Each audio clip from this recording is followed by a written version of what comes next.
yang berbagi kembali kepada kesucian. Kita telah berhasil meraih kemenangan pertempuran melawan hawa nafsu. Kemenangan yang telah kita raih dan kita raih ini, marilah kita pertahankan dengan sungguh-sungguh. Jangan sampai terlena dan mudah tergiur oleh tipu-tipu serta iblis dan pasukannya. Sedang adalah nyata-nyata sebagai musuh kita, maka anggaplah ia sebagai musuh yang harus kita waspadai, karena mereka selalu berusaha menggoda kita dengan berbagai cara untuk melakukan kemaksiatan dan kesenangan duniawi.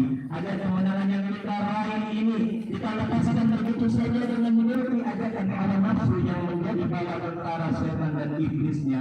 Oleh sebab itu, mari kita pertahankan kondisi kesucian ini sekuat tenaga. Jangan sampai kita terbujuk tipu daya setan yang selalu ingin menodai kesucian yang telah kita raih dengan susah payah ini dan berjuang dan tugas berat ini. Jangan sampai kita laksanakan seorang pemintal yang menguraikan dan mencerai-beraikan benang yang sudah dipintal dengan sempurna dan kuat, sebagaimana digambarkan oleh Allah Subhanahu wa taala di dalam firman-Nya, "Wa yaqulu allazi laqad aslaha min ba'di quwwatan inkasan." Dan janganlah kamu seperti seorang perempuan yang menceraikan benangnya yang sudah dipintal dengan kuat menjadi cerai-berai kembali. Allahu Akbar, Allahu Akbar, Allahu Akbar, walillahil hamd. Masyaallah hadirin hadirat jamaah salat Idul Fitri rahimakumullah. Di samping itu, marilah kita pergunakan sebaik-baik momentum Idul Fitri ini yang penuh berkah dan ampunan ini untuk bersilaturahim, bersimpuh di kehadiran kedua orang tua kita, mengunjungi sanak kerabat, sahabat dan anda tauladan untuk memohon maaf serta doa restu sebagai makhluk sosial yang selalu berinteraksi dengan sesama manusia. Sadar atau tidak, kita sering melakukan kehilafan dan kesalahan.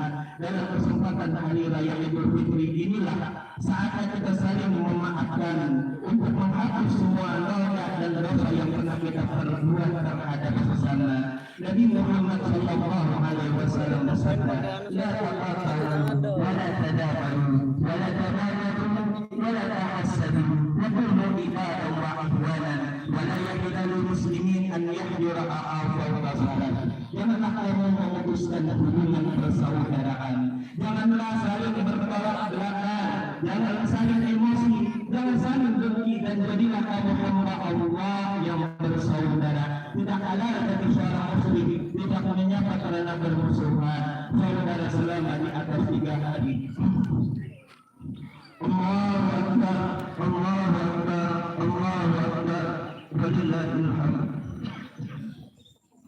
Masyaallah hadirin hadirat jamaah salat Idul Fitri yang dirahmati oleh Allah Subhanahu wa taala. Demikianlah khutbah hari raya Idul Fitri ini saya sampaikan dengan kesempatan yang mulia ini. Mudah-mudahan dengan puasa Ramadan dan Idul Fitri ini kita benar-benar telah kembali kepada hakikat manusia dan fitrahnya, keaslian kita sebagai manusia yang suci dan mulia, sebagai makhluk pilihan Allah mengemban amanah di muka bumi ini, sehingga akhirnya mudah-mudahan Allah Subhanahu wa taala selalu memberikan kita taufik, hidayahnya serta anugerahnya kepada kita semua, dan mudah-mudahan Allah ampunkan dosa-dosa kita, dosa kedua orang tua kita, dosa saudara-saudara kita, dan mudah-mudahan Allah menjadikan keturunan kita keturunan yang saleh dan salihah, dan mudah-mudahan kita ditutup usia kita dengan husnul khatimah. Amin amin ya rabbal alamin. A'udzu billahi minasy syaithanir rajim. Bismillahirrahmanirrahim. Wal 'ashr innal insana lafi khusrin illa alladhina amanu wa 'amilus salihati wa tawassaw bil haqqi wa tawassaw bis sabr. Barakallahu wa lakum fil Qur'anil 'azim wa nafa'ana wa iyyakum bima fihi min ayatil dhikril hakim wa taqabbal minni wa minkum tilawatahu innahu huwal ghafurur rahim. Allahumma salli ala sayyidina Muhammad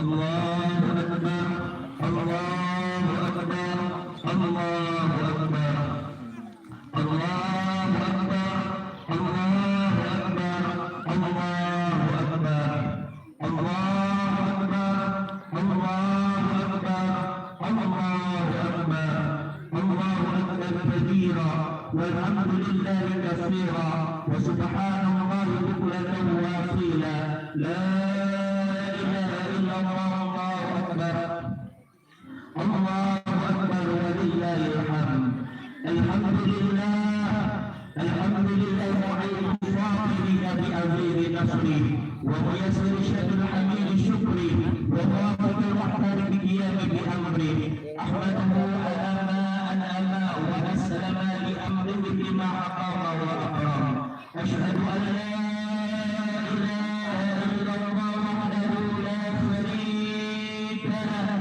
وأشهد أن سيدنا ونبينا محمدا عبده ورسوله اللهم صل على سيدنا محمد صلى الله عليه وعلى آله المتحدثون خلدا دائمة بلا فناء ولا فتور وسلم تسليما كثيرا أما بعد فيا عباد الله اتقوا الله اتقوا الله إن أمركم العبادات بنفسه وسن بملائكته وأيات المؤمنين من عباده فقال عز من قال إن الله وملائكته يصلون على النبي يا أيها الذين آمنوا صلوا عليه وسلموا تسليما اللهم صل على سيدنا محمد سيد المرسلين وأنبيائك ورسولك وملائكتك المقربين وأهل طاعتك أجمعين اللهم اغفر للمؤمنين والمؤمنات والمسلمين والمسلمات إنك سميع قريب مجيب دعوات اللهم صل عليهم وعلى أديانهم وأخرج بك السجود إلى الساعة ولا تدعهم فتنة للظالمين ومن برحمتك من القوم الكافرين اللهم انصرنا فإنك خير الناصرين وافتح لنا فإنك خير الراحمين واغفر لنا فإنك خير الغافرين وارحمنا فإنك خير الراحمين وارزقنا فإنك خير الراحمين واهدنا ونجنا من القوم الظالمين ربنا تقبل منا إنك أنت السميع العليم وتب علينا إنك أنت التواب الرحيم